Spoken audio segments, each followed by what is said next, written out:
De la opinión pública y buscamos que la cultura del debate alcance consensos y soluciones a los problemas de nuestro país.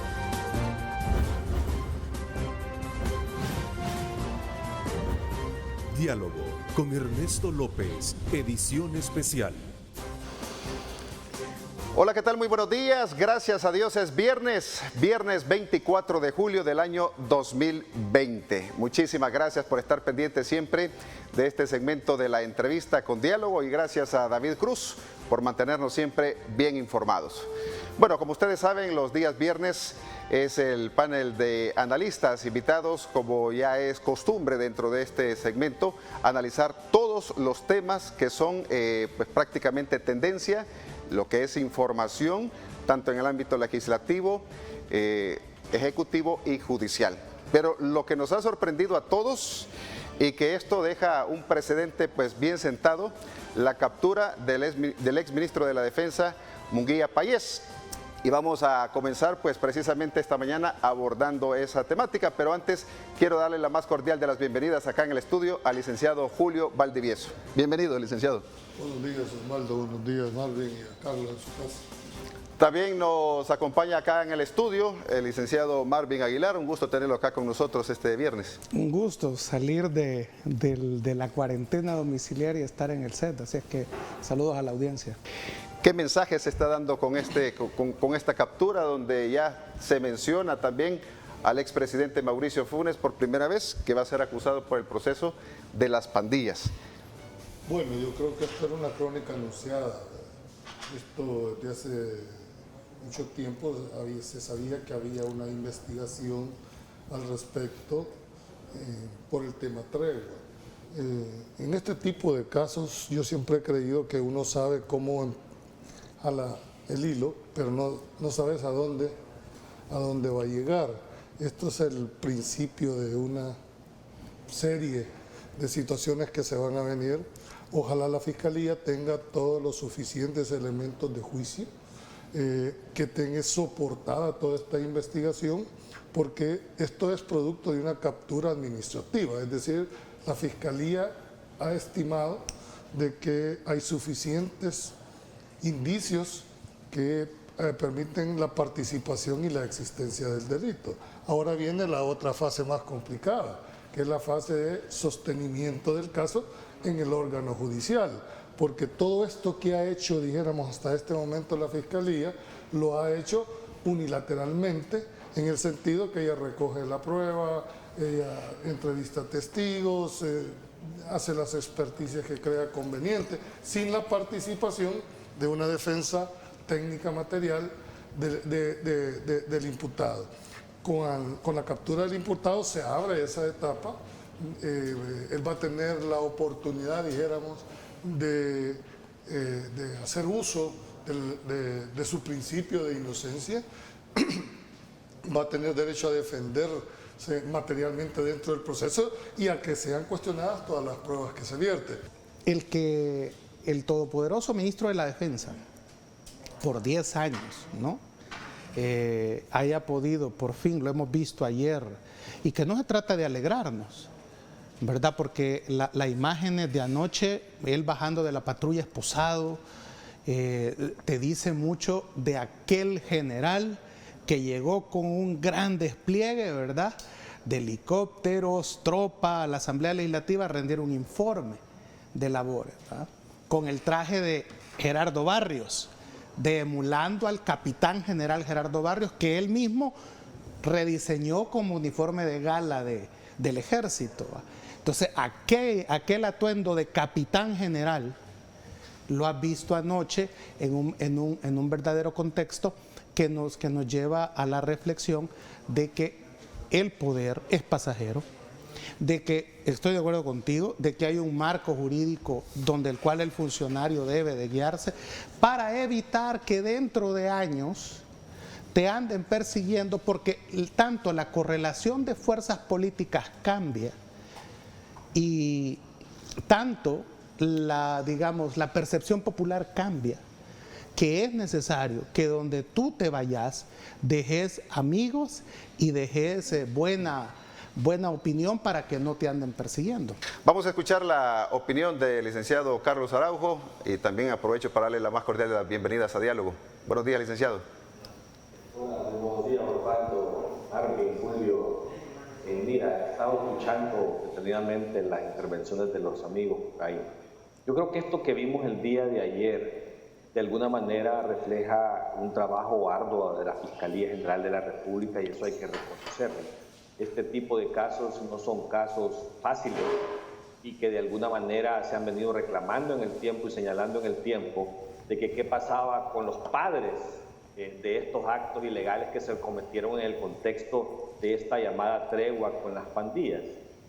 Al final creo que recabar los suficientes insumos para poder tener un caso firme es lo que ha hecho la Fiscalía, al parecer, para que haya actuado de esta manera ya de ordenar capturas a ese nivel.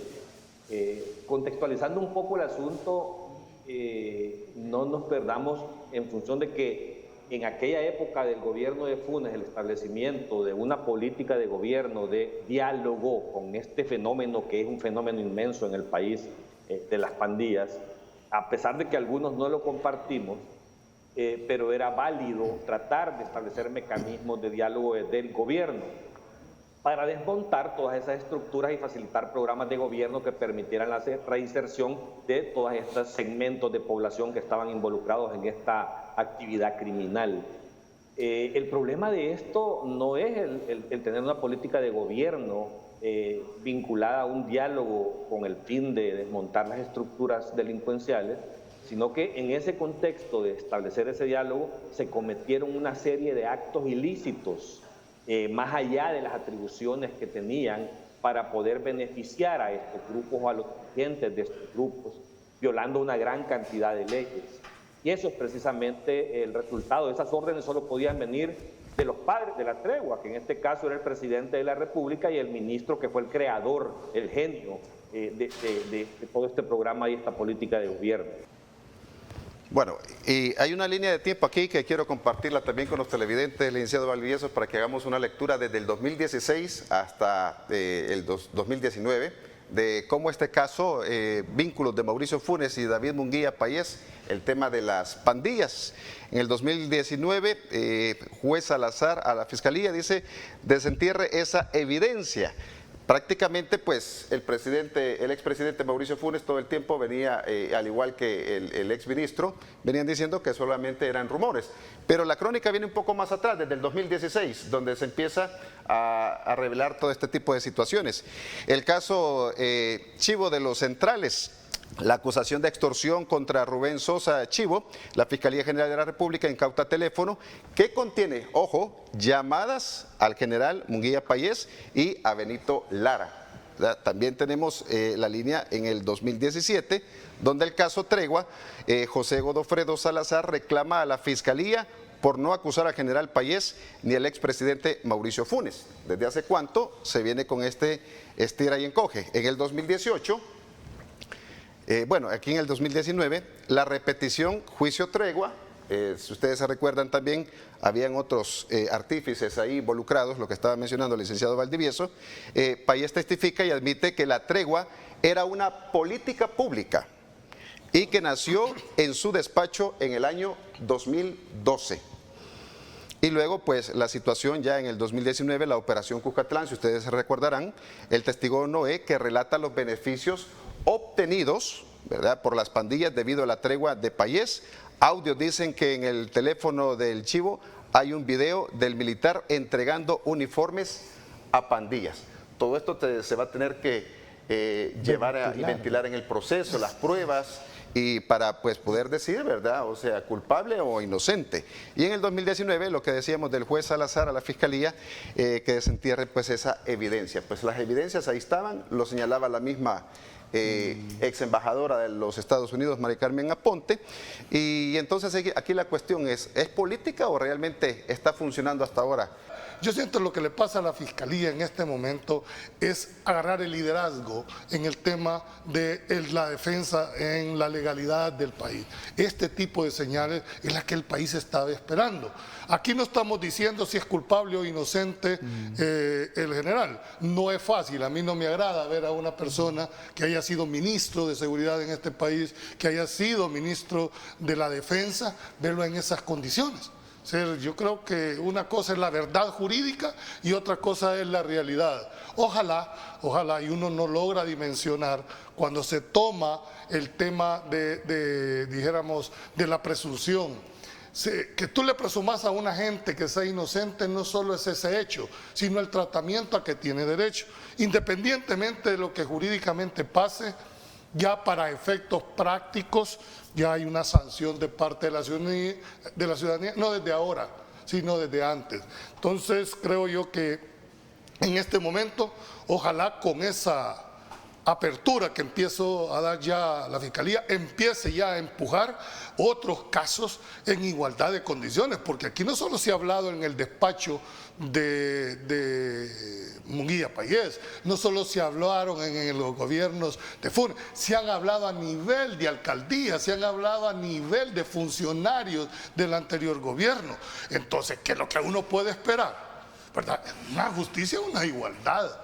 ¿Por qué? Porque si todos abajo, todos arriba. Quiero que abordemos un poco la encuesta que el Instituto de Opinión Pública de la UCA daba a conocer ayer, que cómo ha bajado la nota también del presidente Nayib Bukele. En sus 100 días de gobierno era de 8.37. La nota pues que dieron los encuestados el día de ayer es de 7.71. Quiero compartir acá estas gráficas para que los amigos televidentes puedan tener este contexto. En una escala del 0 al 10 le preguntaron a los encuestados, donde 0 es la peor nota y 10 es la mejor, ¿qué nota le daría el gobierno del presidente Nayib Bukele por el manejo que se le está dando a la pandemia por el COVID-19 en el país? Y la población le dio un 7.71, bajó un 21% desde los 100 días que se tenían de gobierno del presidente. Esta nota es de atención a la pandemia. También tenemos otras gráficas que también es importante que discutamos, porque en el segmento anterior la nota y la confrontación que hay entre el legislativo y el ejecutivo, los diputados salieron pues mal planteados. Un 24.1% le da a la población de aceptación al trabajo, porque ¿cuál es el principal problema que enfrenta actualmente El Salvador? Muchos están dando la pandemia del COVID-19, que sabemos que es una emergencia a nivel mundial.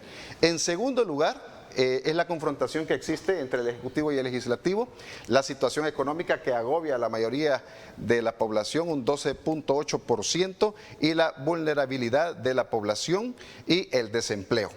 Sobre estas estadísticas, estas gráficas, pues vamos a conversar con nuestros panelistas para que hagamos un contexto, y el hallazgo relevante que también se encontró dentro de esta encuesta, que en poco tiempo la confrontación entre el presidente y los demás órganos del Estado se ha posicionado como uno de los principales problemas del país para la población salvadoreña. Bueno, no sé si tenemos otra gráfica también para compartirles. Acá está. Aquí vemos claramente la nota del gobierno de Nayib Bukele en perspectiva. Ahí podemos ver prácticamente un 8.37, que cuando estaban los 100 días de gobierno, 7.8, ¿verdad?, de noviembre a diciembre, y en junio del 2020 un 7.69. Va en descenso, pues la perspectiva que estamos viendo acá, esta gráfica de línea, donde la población pues así lo está viendo, Marvin. ¿Cuál es tu punto de vista al respecto? En la lectura que se da, hay que ser, digamos, primero hay que esperar otra encuesta que confirme, vea, esa tendencia, ¿no? Eso es importante. Obviamente hay que leer esta encuesta. Sorprende, por ejemplo, que el problema de las pandillas, ¿verdad?, ha pasado a 7º lugar de importancia, y que la situación de la enfermedad obviamente es la que reina sobre la principal preocupación. Y en el caso del segundo problema, que es la confrontación entre órganos, esto tiene una explicación sociológica en el país. La gente necesita que se resuelvan los problemas, más allá de que se estén peleando los políticos.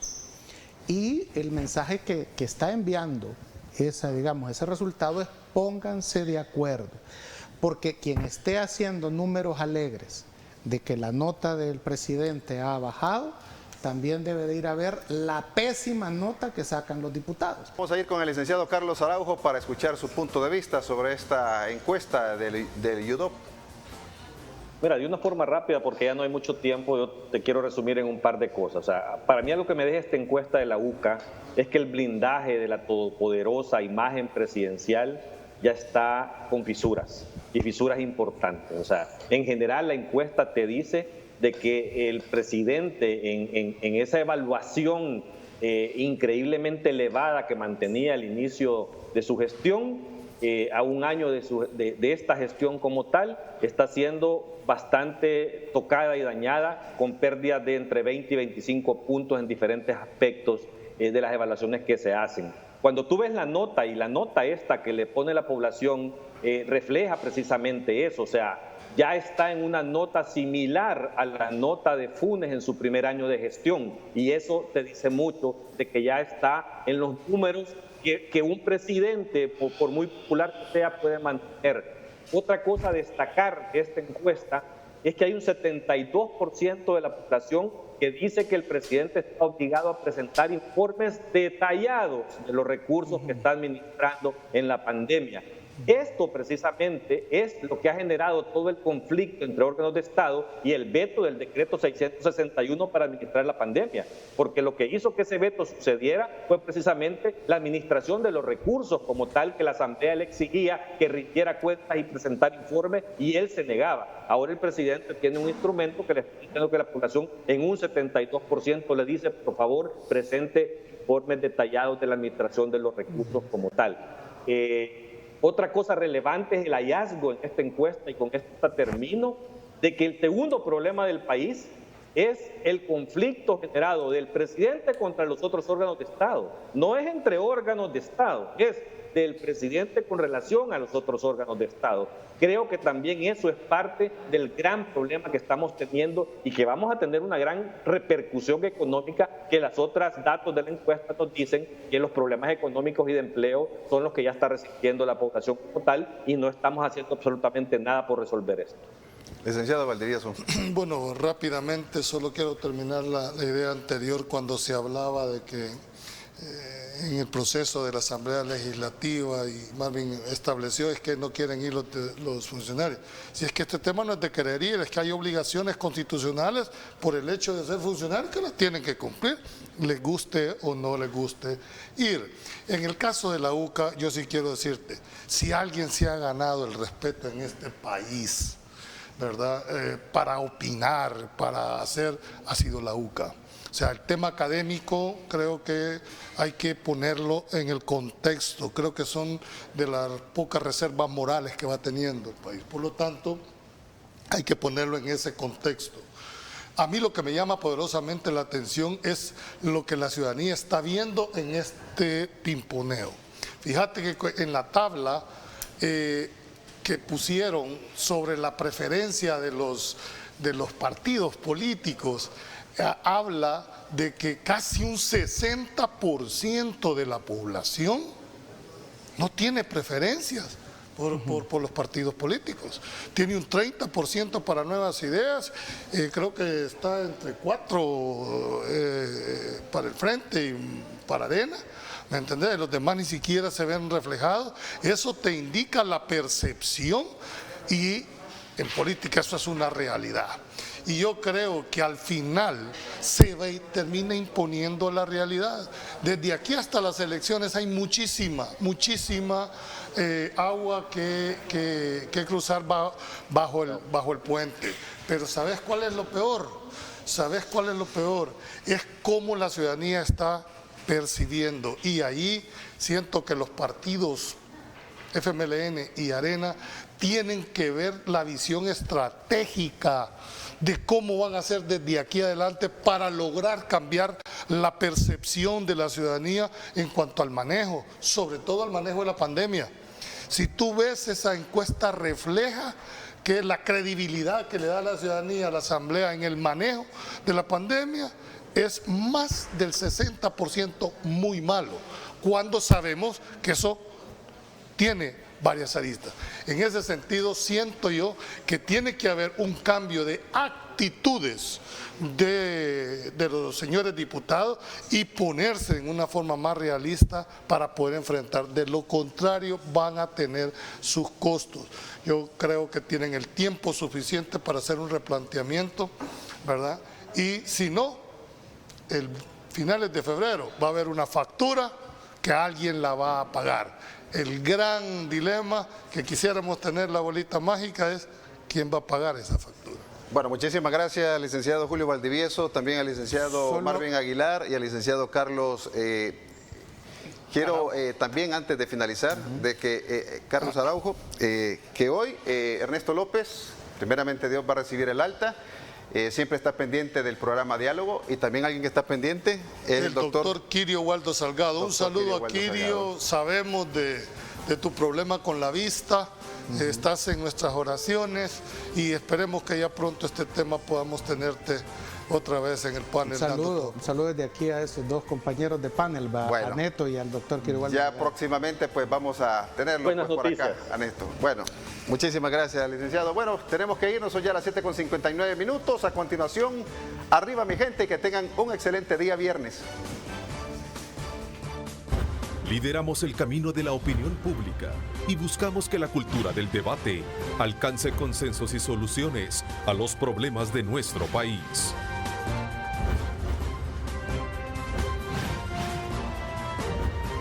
Diálogo con Ernesto López, edición especial.